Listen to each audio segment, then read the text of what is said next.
Paper leak Dharmendra Pradhan ने नहीं करवाया होगा। पेपर लीक भ्रष्ट कर्मचारियों और भ्रष्ट अधिकारियों के द्वारा हुआ होगा, प्रिंटिंग प्रेस के कर्मचारियों के द्वारा हुआ होगा। तो जिस मामले में प्रधान दोषी नहीं, उस मामले में उसका इस्तीफा क्यों? सरकार की क्या रिश्तेदारी है इन जिंगजियों से? उनके दबाव में सरकार ने प्रधान का इस्तीफा क्यों लिया? लेकिन जहां प्रधान का दोष था, यूजीसी जैसे कानून लाने में प्रधान जिम्मेदार थे, तो वहां उनका इस्तीफा क्यों नहीं लिया गया? क्योंकि वहां नारा लगाने वाले जय श्री राम और जय परशुराम वाले थे, इसलिए नहीं लिया गया। और यहाँ नारा लगाने वाले नेपाल के जंगजियों का नारा लगा रहे थे, संसद उखाड़ देने की बात कर रहे थे और जय भीम का नारा लगा रहे थे। तो इनसे आपकी क्या रिश्तेदारी है? नेपाल के जंगजियों और इन नारा लगाने वालों को जो देशद्रोह कर रहे हैं, देशद्रोह के तहत इनके ऊपर मुकदमा चलना चाहिए, देशद्रोह के तहत इनके ऊपर कार्रवाई होनी चाहिए। तो उनके साथ इतनी नरमी क्यों? लेकिन जो सड़कों पर शांतिपूर्ण प्रदर्शन कर रहे हैं, उन नरमियों के साथ इतनी गर्मी क्यों? आपको इतनी नफरत जय श्री राम और जय परशुराम से क्यों है? और इन जंगजियों जो नेपाल का उदाहरण देकर दंगा फैला रहे हैं, उनसे इतनी मोहब्बत क्यों? देश को तो जवाब देना चाहिए सरकार को। जहां धर्मेंद्र प्रधान की वजह से यूजीसी लाया गया था, उसका मसौदा इन लोगों ने तैयार किया था, वहां तो इनकी सीधी गलती थी।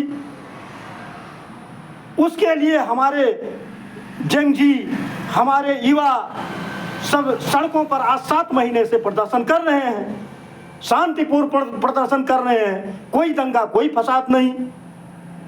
वो जय परशुराम जय श्री राम का नारा लगा के अपना प्रदर्शन कर रहे हैं। उसमें तो साफ तरीके से धर्मेंद्र प्रधान जिम्मेदार था कानून लाने में, लेकिन यहां तो धर्मेंद्र प्रधान दोषी नहीं था। लेकिन फिर भी धर्मेंद्र प्रधान से इस्तीफा लिया गया उन दंगाइयों के दबाव में, जो दंगाई नेपाल का उदाहरण देकर संसद उखाड़ने की बात करते हैं। जो नेपाल के दंगाई 80-80 वर्ष के बूढ़ों को, 80-80 वर्ष की बूढ़ी महिलाओं को बेरहमी से पीटा, उनका नारा लगाने वाले, उनके दबाव में सरकार झुक गई। लेकिन जब हम प्रदर्शन करते हैं, शांतिपूर्ण प्रदर्शन करते हैं, कोई दंगा नहीं करते हैं, सरकार से अपनी मांग रखते हैं, तब सरकार कोई चर्चा नहीं करती, कोई बात नहीं करती, कोई इस्तीफा नहीं लेती।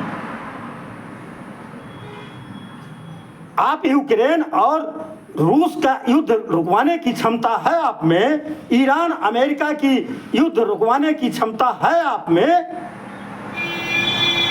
मोदी रुकवाएंगे यूक्रेन और रूस की युद्ध, अमेरिका ईरान की युद्ध मोदी रुकवाएंगे, इतनी शक्तिशाली है आप। तो क्या आपके पास वो शक्ति नहीं है कि जो देशद्रोह जैसे नारों के साथ पुलिसकर्मियों को पीटे, महिला कर्मियों को पीटे, उनसे लड़ने की क्षमता नहीं है, उन्हें दंड देने की क्षमता नहीं है? क्या रिश्तेदारी है आपकी उन जंगजियों से जो सीधे सीधे देश के विरुद्ध कार्य कर रहे हैं और सीधे सीधे देशद्रोह का कार्य कर रहे हैं? तो देशद्रोहियों के साथ इतनी नरमी क्यों? और जो नरमी से प्रदर्शन कर रहा है उसके साथ इतनी गर्मी क्यों? देश जवाब मांग रहा है आपसे।